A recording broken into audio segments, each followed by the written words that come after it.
Amigas, amigos, me da mucho gusto el poder conversar con ustedes después de tanto tiempo de no comunicarnos. La verdad me da mucho gusto, mucha felicidad el poder platicar con ustedes. Como saben, entregué la banda presidencial a nuestra compañera, amiga, extraordinaria presidenta Claudia Sheinbaum el 1 de octubre del año pasado. Hace un año y ya cerca de 2 meses. Y desde ese día, desde el 1 de octubre, me vine aquí, a la Quinta La Chingada, Palenque, Chiapas. Esta casa que me heredaron mis padres. La hizo Manuelita, mi madre. Ella la dirigió. No es un rancho, no es un latifundio, es una hectárea y un poco más. 12, 13,000 metros cuadrados. Y decidí venirme e iniciar una vida nueva porque me retiré de la política activa, de la práctica política. No es una simulación. Estoy jubilado. Entonces, imagínense ustedes después de cerca de 50 años de lucha ininterrumpida, lo difícil que pudo ser el decir, se acabó, cortar de tajo toda mi actividad pública, política, casi 50 años, porque empecé en 1975, 76 trabajando con los indígenas chontales en Nacajuca. Luego en 1977 fui director del Instituto Nacional Indigenista en Tabasco. Ahí aprendí a trabajar para la gente humilde, para la gente pobre. Tan es así que en mi expediente en Gobernación, en 1979, hay un reporte del temible policía Nazar Haro acusándome que era yo comunista, porque estaba defendiendo, apoyando, trabajando por los pobres. Así comencé y así terminé, porque concluí mi mandato como presidente y logré, junto con millones de mexicanos, ustedes y muchos, algunos ya se nos adelantaron, pero logramos el inicio de una transformación. Llevamos a la práctica el ideal de que por el bien de todos, primero los pobres. ¿Cómo no voy a estar contento? ¿Cómo no voy a estar feliz? Yo siempre he sostenido que la felicidad se obtiene cuando uno trabaja, lucha, procura la felicidad del prójimo. Entonces es cuando ya tenemos bienestar espiritual, bienestar del alma, felicidad. En el gobierno que dirigí, en 6 años, a pesar de la pandemia, con todos los daños, con toda la tristeza que nos dejó esa pandemia de COVID, 2 años muy difíciles por el dolor y también porque se nos cayó la economía. Bueno, a pesar de eso, en el tiempo que estuve en la presidencia, salieron de la pobreza 13,400,000 mexicanos. Lo voy a repetir, 13,400,000 mexicanos. Nunca se había hecho eso, nunca, en un sexenio. Es un gran orgullo. Cuando llegué a la presidencia, el 42% de los mexicanos estaban en la pobreza, 42% de toda la población. Cuando dejé la presidencia, ya había bajado, la pobreza se había reducido al 29%. Y hay otros datos.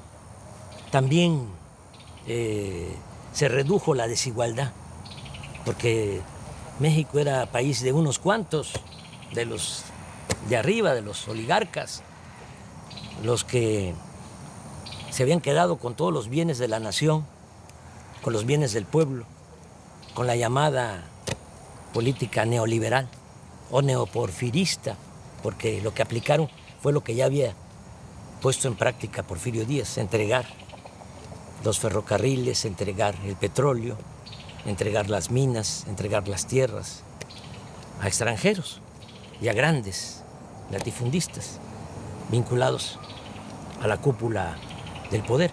Pues eso es el llamado neoliberalismo.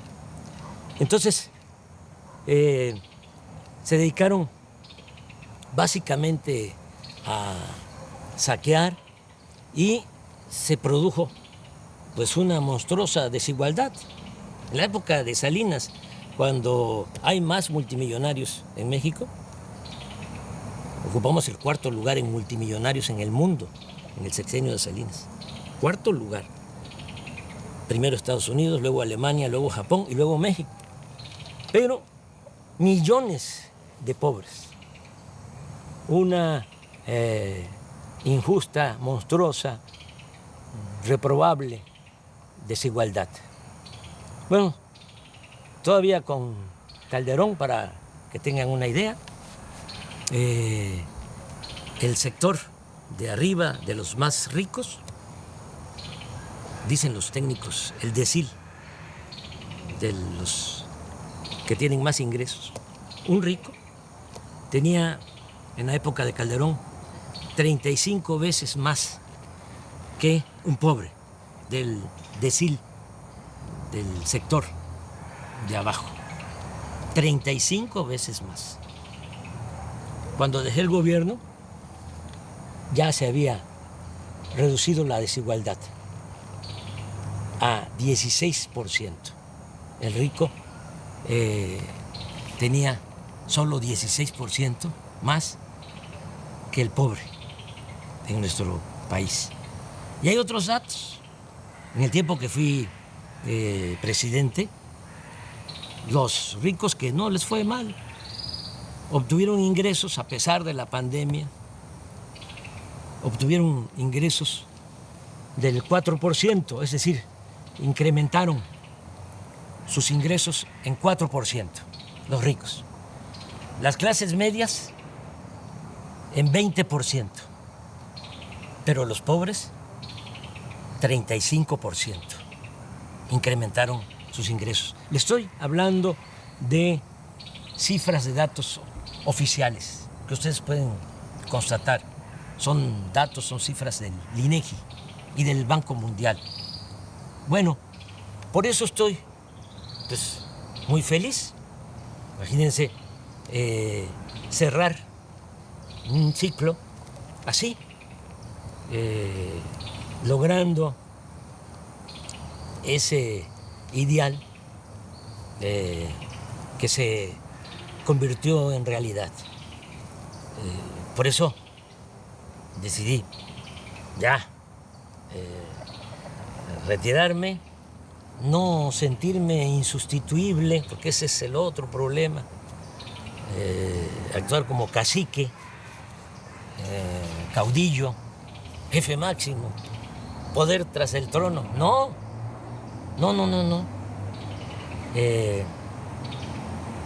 Hay que hacer valer la democracia y nosotros en nuestro movimiento, este movimiento impulsado por millones de mexicanos, pues tuvimos la enorme dicha de que quien me sustituye en la presidencia es una mujer excepcional, y continúa la transformación. Bueno, les decía yo que no era fácil, ¿no? Es decir, hasta aquí y me voy a dedicar a otra cosa. Pensé a qué dedicarme y decidí dedicarme a hacer teoría, a escribir. Siempre he sostenido que la política es pensamiento y es acción. Yo sí, desde luego, que pensaba y tengo ideales, tengo principios, que eso es lo que me mueve, pero fundamentalmente fui un hombre de acción en mi quehacer público, político. Y ahora estoy escribiendo, estoy haciendo teoría. Es teoría y práctica la política. Pues ahora no estoy en la praxis, no estoy en la práctica, estoy en la teoría. ¿Haciendo qué? Bueno, pues fundamentando lo que hicimos. ¿Cómo le llamamos a lo que se está aplicando en México? Ya sabemos que existe el neoliberalismo, decían que no había de otra, claro que sí hay de otra. El neoliberalismo es el robo descarado, es el gobierno de una minoría, es el gobierno al servicio de un comité de potentados. Eso era el gobierno antes del inicio de la Cuarta Transformación en nuestro país. El pueblo no les importaba. Pero, ¿qué fue lo que nosotros hicimos y cómo lo vamos a conocer? ¿Cómo se va a llamar? ¿Cómo se bautiza? Entonces yo he propuesto que sea humanismo mexicano. Y el humanismo mexicano tiene dos pilares. Uno es el cultural, la grandeza cultural de México. Como decía el maestro Bonfil Batallas, el México profundo, las civilizaciones olvidadas, negadas. Y eso es lo que nos da nuestra fortaleza, eso es lo que nos da nuestra identidad, nuestra democracia, nuestra idiosincrasia. El México profundo. De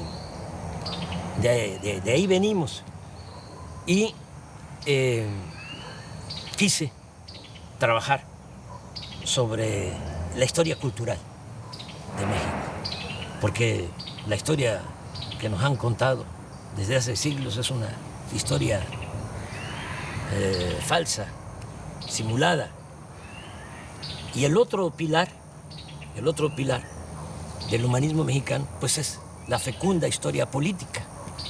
Ese es el siguiente trabajo. Ya les presento el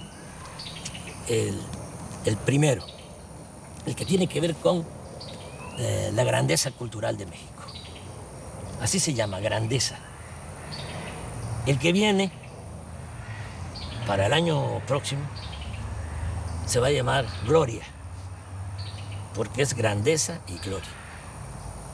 Repito, la grandeza es la historia de nuestras culturas, de nuestras civilizaciones, para desmontar, para echar abajo la historia que crearon, que inventaron los conquistadores, los invasores, y se ha mantenido durante las épocas del dominio de las oligarquías. Pero aquí se cuenta otra historia. Y este libro de la editorial Planeta, pues ya va a estar en librería. Es el trabajo, es una investigación de más de un año y un mes, trabajando, porque les hablaba yo de mi nueva rutina. ¿Qué hago aquí? Bueno, me levanto temprano, como siempre, camino aquí hay un sendero entre los árboles, son 450 metros, doy 10, 12 vueltas, 5 kilómetros, muy temprano, me baño, luego desayuno, hay una señora Morbi que es la que me ayuda, me hace los alimentos, la comida, la limpieza de la casa, porque Beatriz está en México, viene, yo voy, he ido como 5 veces, claro, de manera muy discreta, para evitar los escándalos. Y se quedó allá porque ya Jesús, Ernesto, entró a la universidad y pues tiene que estar ahí, pendiente. Ya ustedes saben cómo somos en México, cómo son nuestras familias. Aunque Jesús ya tiene 18 años, pues ahí está con la mamá, es hijo único. Yo tengo 3 hijos mayores de mi finada esposa Rocío y Jesús con Beatriz. Y claro, nos hablamos todos los días. Bueno, después de que desayuno, como a las 9, me encierro en el despacho a escribir. Me levanto a las 12, me tomo mi pozol, camino un poquito aquí en el corredor de la casa, me vuelvo a sentar hasta las 2, como y sí doy una vuelta a todo el sendero después de la comida, veo un poco las noticias, tengo un teléfono de esos muy sencillos y como no son pues muy caritativos, no encuentro la palabra, el término, los dueños de los medios de comunicación, sobre todo los de la telefonía, y pues el mío es de recarga, ahí me salen noticias, claro, con 1 día, 2 días de retraso, pero no quiero más, no quiero saber más. Ya conozco bastante a nuestros adversarios, son pues muy obvios. Es muy difícil encontrar información. Todo es pura manipulación porque los que se sentían dueños de México están molestos. Y entonces tienen también control de la mayoría de los medios. El 90% de los medios de información, que son medios de manipulación, periódicos, radio, televisión y hasta las benditas redes sociales. Pero hay un 10% de periódicos, de radio, en redes sociales, que sí hay información. Bueno, veo un poco lo que está pasando en el país y me vuelvo a sentar, vuelvo al despacho a escribir hasta las 7, 8 de la noche. Me acuesto temprano. Esa es mi rutina y pues voy a continuar así. Estoy presentando el libro de esta manera porque no puedo ir a presentarlo a México, a las plazas públicas. Me gustaría mucho, pero ¿saben qué? Ya me retiré de la actividad política. No hay que hacerle sombra a nuestra presidenta. Ella es la que conduce y lo está haciendo muy bien. No hay que dividirnos, hay que estar muy juntos, unidos. Aquí está la lección de cómo se crearon grandes civilizaciones en México. Esta civilización, la gran cultura olmeca, cultura madre, que floreció 1000 años antes de Cristo y nos dejó la invención del calendario, del cero, de la escritura, y estas piezas, cabezas colosales de basalto, imagínense la organización que tenían, la organización social, política, que estas piezas son de 25 toneladas aproximadamente, basalto. Y el basalto lo trasladaban desde la Sierra de los Tuxtla, en Veracruz. Cómo lo trasladaban en balsas por el mar y lo metían por el río Coatzacoalcos, porque la primera ciudad olmeca fue San Lorenzo, ahora es el municipio de Texistepec, muy cerca de Cozoleacaque, de Minatitlán, de Acayucan, ahí en el Istmo. Ahí se fundó la primera ciudad olmeca. Entonces, por el río Coatzacoalcos hasta San Lorenzo, que es una isla, y también hasta La Venta, Huimanguillo, Tabasco, que es la otra gran ciudad, en balsa.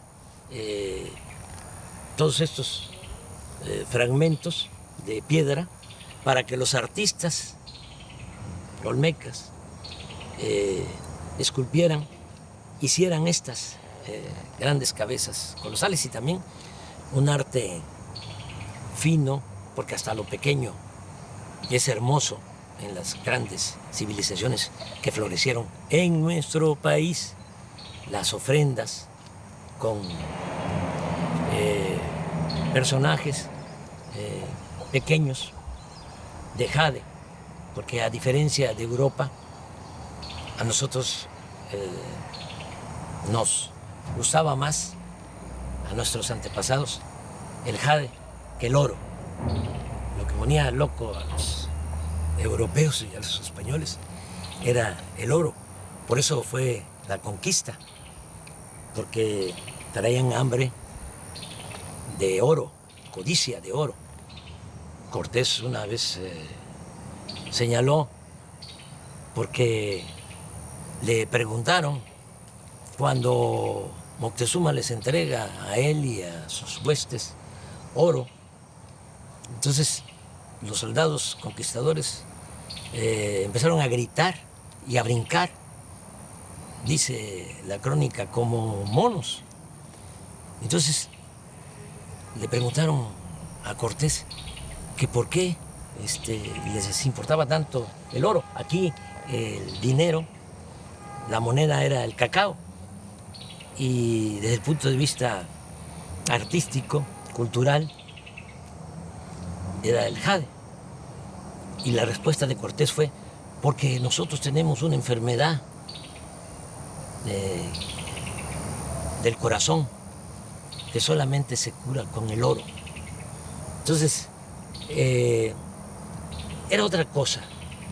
En el México prehispánico no había esa codicia, no había esclavitud, la tierra era comunal y había mucha, pero mucha fraternidad, lo que se conoce como solidaridad.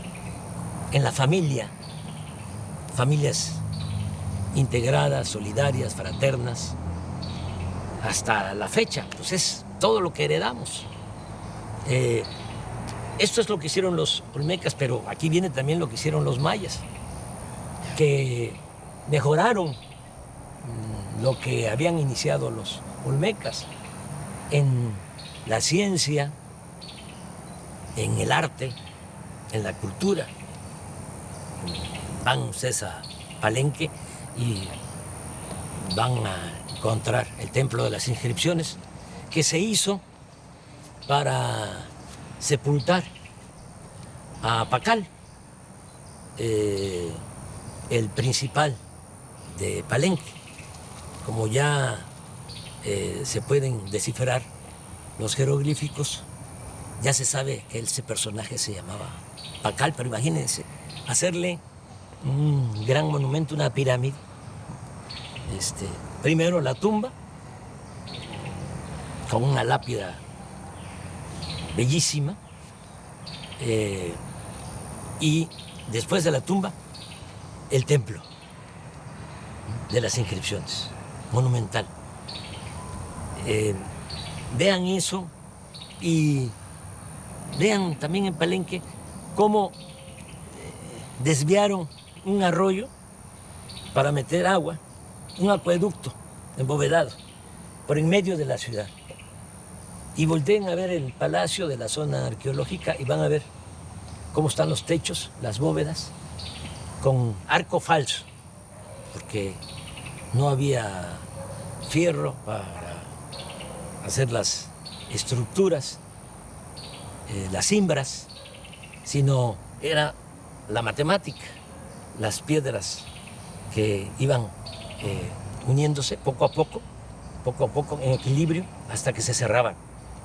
Esa era la arquitectura. Estamos hablando de lo mejor del mundo en esa época. Los mayas en el periodo clásico logran toda esa civilización, logran toda esa creación del siglo IV al siglo IX. Si van aquí cerca, a 100 kilómetros, está Bonampak. Aquí está en el libro, quise poner un fragmento. Los murales de Bonampak. Estos se hicieron como en el siglo VII, siglo VIII. Cuando se pintan estos murales, los pintores mayas de estos murales no los había en ninguna parte del mundo. No los había en Europa en ese siglo, y pasaron siglos para que el arte de Europa igualara al arte de los olmecas, de los mayas. Y lo mismo con los zapotecas de Monte Albán, mixtecos, también de Oaxaca, los teotihuacanos, la ciudad de Teotihuacán llegó a tener 85,000 habitantes. Y desde San Lorenzo, la primera ciudad olmeca, decía yo, que se funda 1000 años antes de la era cristiana, ya tenía drenaje. Ya hablé de Palenque, que tenía acueducto, que tenía drenaje. Desde luego, Teotihuacán, drenaje. Xochicalco, en Morelos, drenaje. Todas las ciudades. Tenochtitlán, de los mexicas, hasta los que la destruyeron, los conquistadores, quedaban admirados de la grandeza de Tenochtitlán. Estaban destruyendo, decían ellos, la más bella ciudad del mundo. Bueno, pero ¿qué pasó? ¿Qué pasó? ¿Por qué eso no se sabe? Porque hubo toda una campaña, a partir de que llegaron los conquistadores, como todos los invasores, tenían que justificar sus atrocidades, tenían que justificar por qué venían a saquear.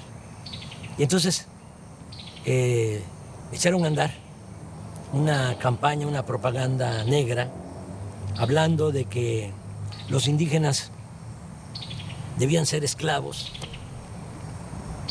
porque Aristóteles, 18 siglos antes, había propuesto la teoría de que hay quienes nacemos para ser esclavos y hay quienes nacemos para ser libres o amos. Y los humanistas de ese entonces de España, humanistas entre comillas, con ese argumento sostenían que los indígenas tenían que ser esclavos, que no tenían alma, que eran como animales y que además ellos venían a civilizarnos. ¿Qué sucedió? Que se padeció de una gran tragedia porque vinieron a someter a las comunidades, a los pueblos originarios, a esclavizar. A mí me gustaría que este libro lo leyeran los españoles, porque aquí van a ver cómo marcaban, erraban con el fierro del rey en el rostro a los indígenas para esclavizarlos. Y otros horrores. Entonces, ¿qué hicieron? Pues echaron a andar toda una campaña diciendo, son bárbaros, son salvajes, pero además hacen sacrificios de sangre, arrancan los corazones, los exponen, los ofrecen a los dioses. Todo eso es pura mentira y eso lo demuestro. No hubo sacrificio. Cortés dice, ese fue el que creó todo. Y los frailes, sobre todo Motolinia, hizo la cartilla de las mentiras. Aquí van a encontrar. Y todos copiaron hasta la fecha. Hay muchos, incluso profesionales de la ciencia social, arqueólogos, antropólogos, sociólogos, filósofos, historiadores, que sostienen eso, esa gran mentira. Cortés dice que en 3 días en Tenochtitlán le sacaron el corazón a 8,000 personas, en 3 días. ¿Cómo es eso? Van a sacrificar 8,000. Bueno, pero todavía un fraile, Durán, habló de 80,000 en 4 días. 80,000 que les sacaron el corazón, todavía bullendo, dice, para ofrecerlo a los dioses. Motolinia, también 80,000. Aquí sostengo que eso ni en Europa, porque Darwin habla de que solo en 3 siglos en España, por la Inquisición, quemaron a 300,000. Achicharraron a 300,000, acusados de herejes. Y los mejores, porque eran los que dudaban. Y a la hoguera. Pero hasta eso lo considero exagerado.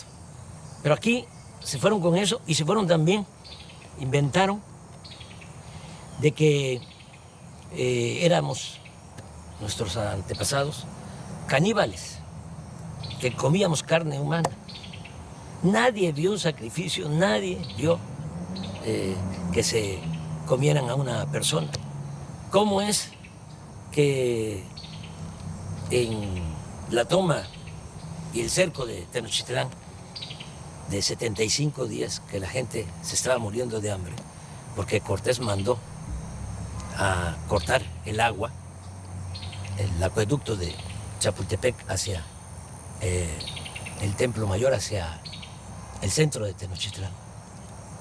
Lo mandó a destruir y además con los indígenas aliados que querían quitarse el yugo de los mexicas, pero inocentemente se pusieron un yugo más grueso, un yugo mayor. Bueno, bloquearon la entrada de alimentos y todo. Y si se estaban muriendo de hambre, ¿por qué no se comían entre ellos? Nada, pura mentira. Y esto es lo que trata el libro. Pero lo más interesante es que en otras partes, lamentablemente en el Caribe, por ejemplo, exterminaron con los indígenas, acabaron con los indígenas. En Estados Unidos lo mismo, es hasta horroroso, ¿no? Repetir lo que decía un general, o le atribuyen a un general, Sheridan, que decía, todavía en el siglo XIX, aquí estamos hablando del XVI, del XVII, del XVIII, hasta principios del XIX, todo lo que fue la colonia, 3 siglos. Pero allá en Estados Unidos, en el XIX, hace menos tiempo, le atribuyen a Sheridan el que dijo que el mejor indio era el indio muerto. Hubo exterminio. Entonces, aquí, ¿cómo se salvaron los indígenas? Claro, cuando llegaron los españoles, hay quienes calculan que lo que es México ahora estaba habitado por 15, 25 millones de personas. 15 o 25 millones de personas. Terminando el siglo XVI, 75 años después de la toma de Tenochtitlán, la población de México era ya de 2 millones, porque nos trajeron también la viruela y se diezmó la población. Se redujo la población a un 10%. Una gran crisis demográfica. Y encima de eso, la explotación, la esclavitud. Entonces, ¿por qué se salvan los indígenas mexicanos? Porque muchos, incluso los mismos frailes, que vinieron a la conquista espiritual, decían que iba a desaparecer la cultura o las culturas indígenas, que iban a desaparecer. Nadie creía que iban a sobrevivir los indígenas. Bueno, pues resistieron. ¿Cómo resistieron? Porque por el amor a la libertad, por el amor a la libertad, se fueron a los montes, a las montañas, a la sierra, a las islas, a los pantanos, a las zonas de refugio, y se llevaron a cuesta sus costumbres, sus tradiciones. Los nayaritas, los coras, por ejemplo, que eran dueños de todo el valle, de la parte de la costa, se subieron a la sierra. Allá están, coras, huicholes, pero hasta allá los perseguían para esclavizarlos, pero resistieron, y gracias a eso es que nos dejaron este legado cultural, nuestra identidad como mexicanos, que es lo que nos ha protegido siempre. Nos caemos y nos levantamos. Una gran reserva de valores culturales, morales, espirituales. Quedó la raíz y quedó el tronco, porque cuando se logra la independencia, pues ya no tenemos 15 millones, ni 25 millones, como antes de la llegada de los españoles, 300 años antes, 1821, tenemos 6.300.000. Sí, pero la buena nueva es que de esos 6.300.000, el 80% eran indígenas. Es decir, de cada 10, 8 indígenas. Y portadores de las tradiciones y de las costumbres. Y eso es lo que nos ha servido como escudo, es lo que nos protege, porque el mexicano es trabajador, el mexicano es honesto. La corrupción la trajeron los españoles, lo pruebo. Aquí no había codicia, no había robo. Las casas no tenían puertas, no tenían ventanas. Ya dije de que lo que había era ayuda mutua, tequio. Si se necesitaba hacer algo, todos cooperaban, todos ayudaban en una comunidad. Pues somos herederos de esas civilizaciones, y por eso México sigue siendo una potencia cultural en el mundo. Somos el cuarto país en el mundo con más lenguas. 290 lenguas se hablan en nuestro país. Primer lugar en América. Todo esto lo van a encontrar aquí para sentirnos orgullosos, porque con toda la campaña de difamación se desató el racismo. Y todavía, ¿no? Se escucha indio patarrajada, indita, naco, cuando deberíamos estar orgullosos de nuestro pasado. Sobre esto trata el libro y muchas otras cosas. Les va a gustar, estoy seguro. Les va a llevar tiempo, porque sí, por más que quise resumirlo, el original eran 1000 cuartillas, el libro tiene 600 y es una investigación. Y tengo que fundamentar todo lo que aquí sostengo. Entonces, se los recomiendo y, como les decía, ya para el año próximo viene Gloria, que es la historia política desde la independencia hasta la transformación.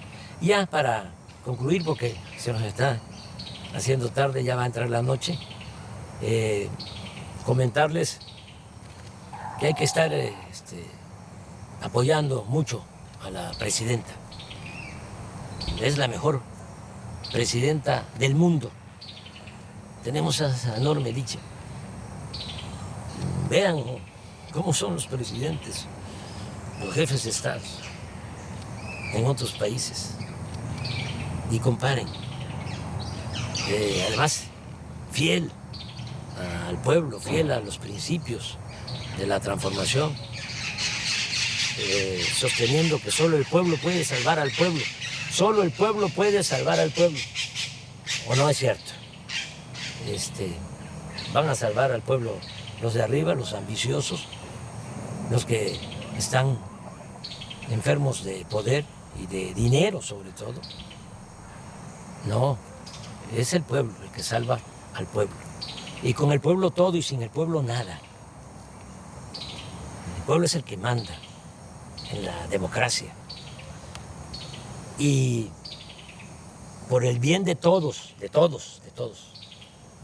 hasta de los ricos, por el bien de todos, primero los pobres. Si no se atiende a la gente humilde, a la gente pobre, no se logra la paz. La paz es fruto de la justicia. Y nosotros tenemos paz y hay estabilidad política. Nada más que como puede más el sectarismo, el dogmatismo, el fanatismo de nuestros adversarios, puede más que el sentido común, no internalizan nada, ¿no?, de lo que se ha hecho y se va a seguir haciendo. Y hay que apoyar mucho a la presidenta, porque todavía es temporada de sopilotes. Y hay buitres, y hay halcones. Aquí no, aquí hay pajaritos, mire. Y al rato vienen las guacamayas, y vienen tropas de monos, de zaraguatos. Esta es mi vida, pero regresando, apoyar mucho a la presidenta. Yo no voy a recorrer el país, les comentaba, para presentar el libro, porque voy a seguir retirado, jubilado. Solo saldría a la calle por 3 razones. Una, si atentaran contra la democracia, como lo hacían antes, que sean los grandes fraudes, ¿no?, los potentados, los oligarcas, o los corruptos, para que el gobierno estuviese a su servicio. Y eso ya no se puede permitir, de ninguna manera, porque para el pobre tiene un significado distinto la democracia. Para el pobre la democracia es la sobrevivencia, es poder mantener a la familia, tener ingresos para garantizar la salud, el estudio de los hijos. Para el que tiene recursos puede ser un deber cívico y no pasa nada. Por eso hay quienes votan por los candidatos o candidatas más guapas o más guapos. Pero para el pobre es su sobrevivencia. Les estoy diciendo que es la mejor presidenta del mundo, Claudia Sheinbaum, y un conservador, seguramente ahorita sí ve esto que estoy diciendo, escucha esto que estoy expresando, diría no. El mejor presidente del mundo es el de la mano dura, una mezcla de Franco con Pinochet, con Díaz Ordaz, con Salinas, que convierta al país en una cárcel. Ese es el que necesitamos.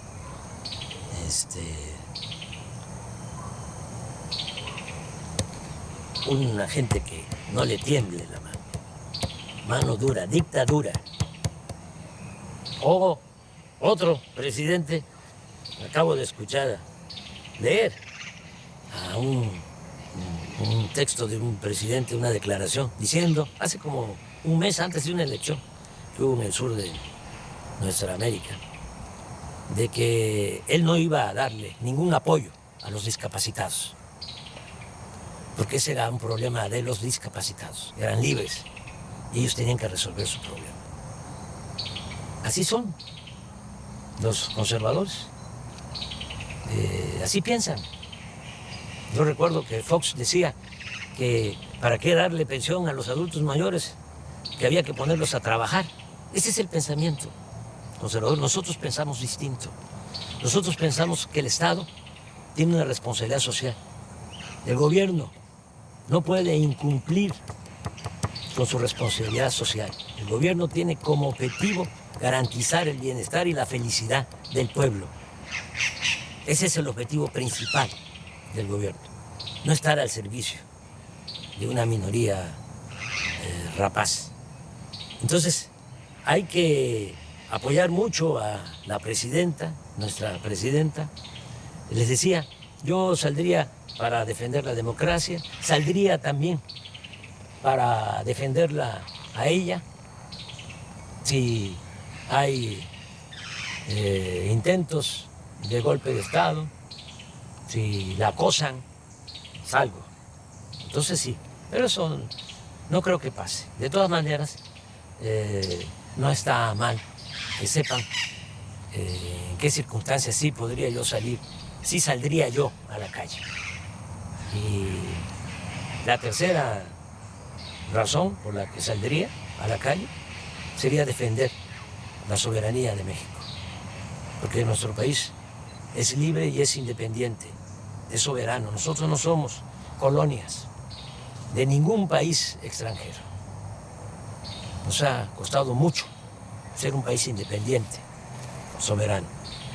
Y si se violara la soberanía, entonces sí saldría a la calle. Ya nos está llegando la noche. Ya nada más despedirme, decirles que les quiero mucho, sinceramente. Mucho, mucho, mucho. Que amor con amor se paga. Como decía el inolvidable Juan Gabriel. Es amor eterno. Un abrazo de todo corazón.